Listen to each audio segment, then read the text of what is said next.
It's amazing. And I think you're very humble because you say it's not you, it's the diet. But I mean, you are spreading the word and you're letting people know about this. So it makes me wonder, how did we get here? Like, how are we in this situation? You went to medical school over 40 years ago.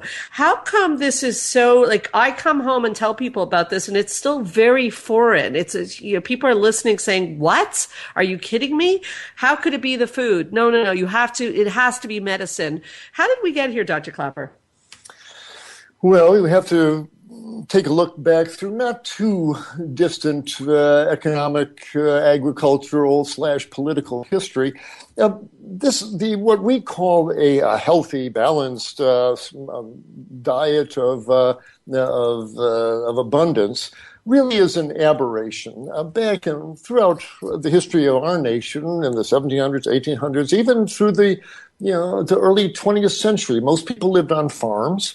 And meat was a relative rarity. You had pot roast on Sunday and fish on Friday, and that was about it. You mostly ate out of your garden. You ate big, cabbage stews and potato soups, and you sure didn't go killing your chickens every night for buffalo wings. That's for sure. You run out of chickens pretty quickly doing that. It was largely a plant-based diet with some meat. It was a relative rarity. But along comes World War II and all the affluence that blossomed in our country in the decades in the 40s, 50s, 60s. So people had lots of money. And American agriculture became mechanized and chemicalized, and huge amounts of grains were produced that it became economically profitable for many people to have the government subsidize the grain and the corn and soybeans farmers to make cheap grains, they can then pour down the gullets of cows and pigs and chickens, and therefore make hamburgers available at $1 a piece and steak for $2 a pound. When the truth is, if without these subsidies to the agriculture industry, the water subsidized, the agriculture industry don't have to clean up for the pollution they create. Those costs are just externalized. So you get this artificially cheap, artificially inexpensive meat supply in huge abundance. And then you have the powers that be get into the schools and into the public programs and say, oh, meat and dairy are essential in every meal. You got to have protein every meal. Got to have milk with every meal. And we say, okay, because steak tastes good in your mouth. And that was over 40, 50 years ago. When I was a boy in the 50s, this thing was barely getting off the ground. We had the basic 4 food groups, but even then, they were telling you to eat meat at every meal. And so now several generations have grown up with this idea that you've got to have meat for every meal. The milk of a cow is essential for good health, for calcium, and all of that stuff. And it's become imprinted in everybody's brain, their DNA almost. And so you get these responses that your friend they scoff. Oh, how can you say this? Our diet is bad. It's the best diet in the world. But when you really look at who we've become, this tsunami of obesity and clogged arteries and high blood pressure and diabetes, and it amazes me that my medical colleagues, they're so good at diagnosing, some genetic misprint on gene A21 of chromosome 14 that they can identify. Yeah. But they spend billions of dollars looking for the cause of obesity, the cause of type 2 diabetes, the cause of clogged arteries.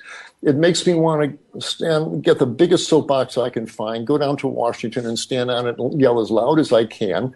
It's the food. It's what they're eating. The current Western diet sends a wave of saturated animal fat, denatured animal protein, hydrogenated oils, refined vegetable oils, sugars, all sorts of these chemicals, hour after hour, day after day, through our arteries and all our tissues. How can we be surprised when the arteries get inflamed, the joints get inflamed, the arteries clog, the weight goes up?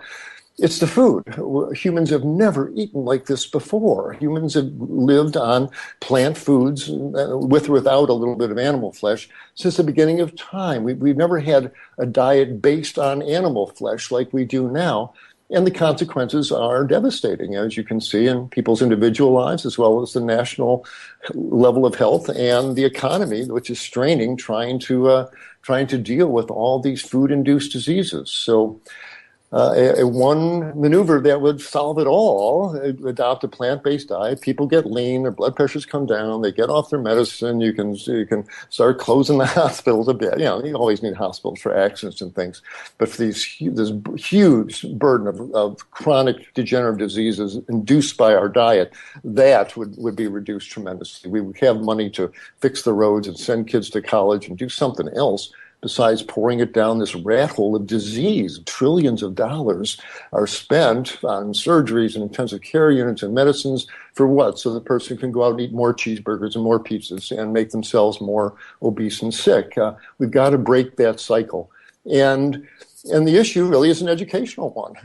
I'm practicing the highest form of medicine right now. It's talking to you because the science is solid. We know that an animal-based diet causes disease. Plant-based diet reverses those diseases. It's in the medical literature. Now it's a matter of getting that word out to the public. And so you, Dr. Sandra, are practicing very important medicine here in helping to educate your listeners about these very, very important subjects.